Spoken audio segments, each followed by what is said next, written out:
Assalamualaikum warahmatullahi wabarakatuh. Nah, anak-anak, hari ini kita masukin materi yang kedua mengenai persamaan dasar akuntansi bank. Rumus persamaan dasar akuntansi bank itu saya buat menjadi 3. Yang pertama, aktiva bank sama dengan kewajiban bank ditambah modal bank. Yang kedua adalah aktiva sama dengan kewajiban ditambah modal bank ditambah pendapatan dikurangi dengan biaya-biaya. Yang ketiga adalah aktiva ditambah biaya ditambah sama dengan kewajiban ditambah modal bank ditambah pendapatan. Nah, ini adalah rumus dasar daripada akuntansi bank. Nah, jenis akunnya itu adalah kita harus lihat dulu mekanisme debit dan kredit. Kalian harus hafal dulu mekanismenya. Itu ada, saya buatkan di sini ada 6 kategori. Ada aktiva, ada kewajiban, ada modal, ada pendapatan, ada beban. Nah, aktiva. Aktiva saldo normalnya itu pastilah di debit. Apabila terjadi penambahan, maka aktiva akan bertambah di sebelah debit dan berkurang di sebelah kredit. Sama dengan kewajiban. Kewajiban, modal, maupun pendapatan, itu dia saldo normalnya adalah di kredit. Apabila terjadi penambahan, itu di kredit, terjadi pengurangan, itu di debit.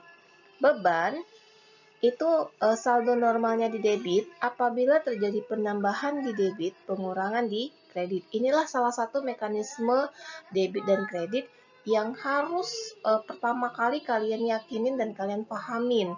Kalau kalian tidak yakin dan tidak paham, maka tidak akan bisa persamaan rumus daripada persamaan dasar akuntansi bank tersebut. Nah, di sini saya ilustrasikan. Ada 7 ilustrasi mengenai akuntansi bank itu seperti apa sih persamaannya gitu. Yang pertama adalah Tuan Kinan mendirikan bank dengan nama Bank Al-Fatih. Kinan menanamkan modalnya sebesar 100 miliar yang disetor secara tunai pada Bank Al-Fatih. Nah, di sini akan mempengaruhi kasnya bertambah sebesar 100 miliar dan modalnya bertambah 100 miliar. Nah, ini mempengaruhi karena sama-sama menanamkan modal. Nah, kita lihat ilustrasi yang kedua.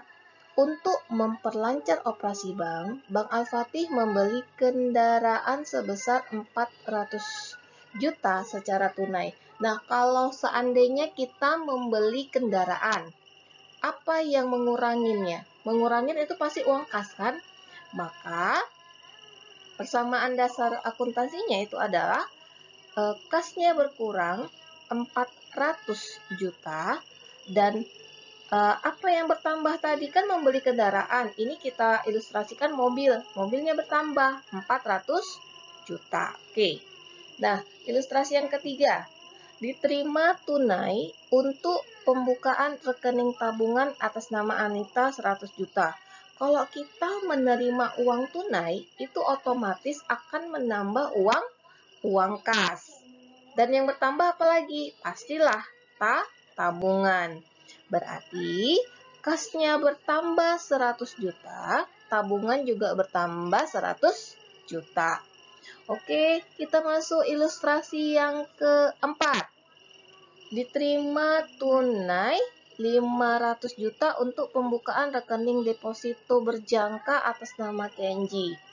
Kalau diterima tunai, itu otomatis akan menambah uang kas.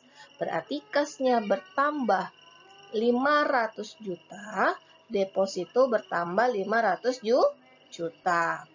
Nah, yang kelima, diberikan kredit kepada Diana sebesar 1 miliar.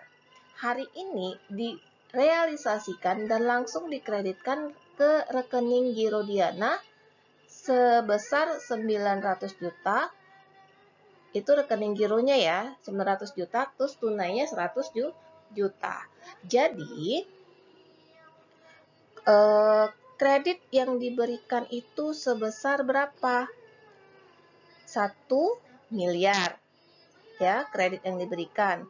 Terus, berkurang itu sebesar 100 juta. Karena apa? Karena bank itu mengeluarkan uang untuk Diana. Jadi uangnya itu berkurang 100 juta karena dilakukan secara tunai dan kredit yang diberikan adalah 1 juta. Jadi di posisi sebelah kanan itu ada giro. Gironya bertambah 900 juta. Oke. Ilustrasi yang keenam. Reza membuka rekening giro dengan setoran perdana 200 juta tunai.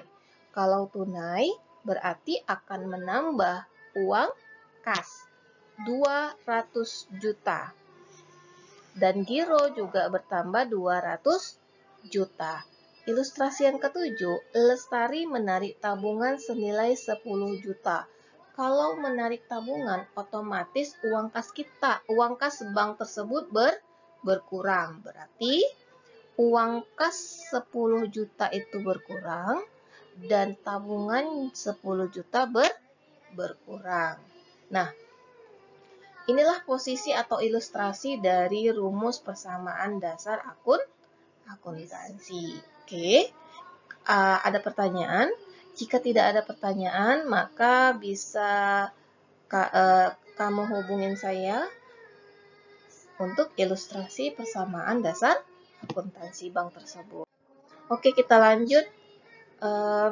Di sini rumus daripada persamaan dasar akuntansi ataupun akuntansi bank tersebut, penggunaan nama, struktur, dan hubungan antar rekening itu telah diseragamkan agar laporan yang dihasilkan mudah dipahami, mudah dibandingkan. Untuk itu, dalam laporan perbankan itu dibuatkan sistematika struktur rekening bank dengan menggunakan beberapa digit-digit tertentu. Nah, di sini kita lihat ada nomor rubrik rekening. Nomornya ada 1 untuk aktiva, 2 untuk kewajiban, 3 untuk ekuitas, 4 untuk pendapatan, 5 untuk beban, 6 untuk PPAT, 7 untuk akumulasi penyusutan aktiva tetap, 8 komitmen, 9 kontingensi. Nah, setelah kita belajar mengenai rumus persamaan dasar akuntansi, di sini kita belajar mengenai laporan keuangan bank. Kalian ketahui bahwasannya laporan keuangan bank itu terdiri atas 3 periode. Ada laporan keuangan bulanan, ada laporan keuangan triwulan, dan ada laporan keuangan tahunan. Nah, format dalam bentuk laporan keuangan perbankan itu telah ditetapkan, jadi nggak sembarangan. Nah, laporan keuangan bulanan itu yang pertama adalah laporan keuangan bulanan bank disampaikan kepada Bank Indonesia untuk posisi bulan Januari sampai Desember setiap bulan dan diumumkan pada homepage Bank Indonesia. Yang kedua, format yang digunakan telah diatur tersendiri sesuai ketentuan Gubernur Bank Indonesia. Yang ketiga, laporan keuangan bulanan itu merupakan laporan keuangan bank secara individu yang merupakan gabungan antara kantor pusat bank dengan seluruh kantor cabang. Yang keempat itu A, format 1 berisikan neraca bulanan tidak berbentuk T. Yang B, format 2 berisikan laporan laba rugi bulanan. Yang C, format 3 berisikan laporan komitmen dan kontingensi bulanan. Yang D, format 4 berisikan laporan kualitas aktiva produktif dan informasi lainnya setiap bulan. Oke. Yang kedua adalah laporan keuangan triwulan.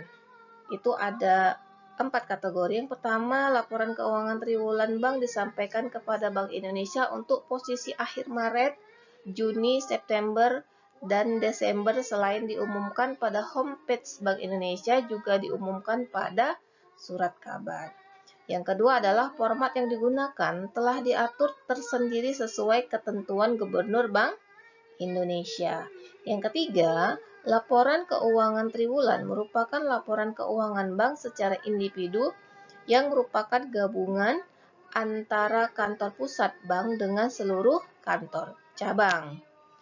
Nah, yang keempat ada format 1 berisikan neraca triwulan tidak berbentuk T. Format 2 berisikan laporan laba rugi triwulan. Format 3 berisikan laporan komitmen dan kontingensi triwulan. Format 4 berisikan transaksi valuta asing. Format 5 berisikan laporan kualitas aktiva produktif dan informasi lainnya setiap bulan. Format 6 berisikan perhitungan kewajiban penyediaan modal minimum. Format 7 berisikan rasio keuangan. Laporan keuangan bank yang terakhir adalah laporan keuangan tahunan. Laporan keuangan tahunan itu disampaikan kepada pemegang saham.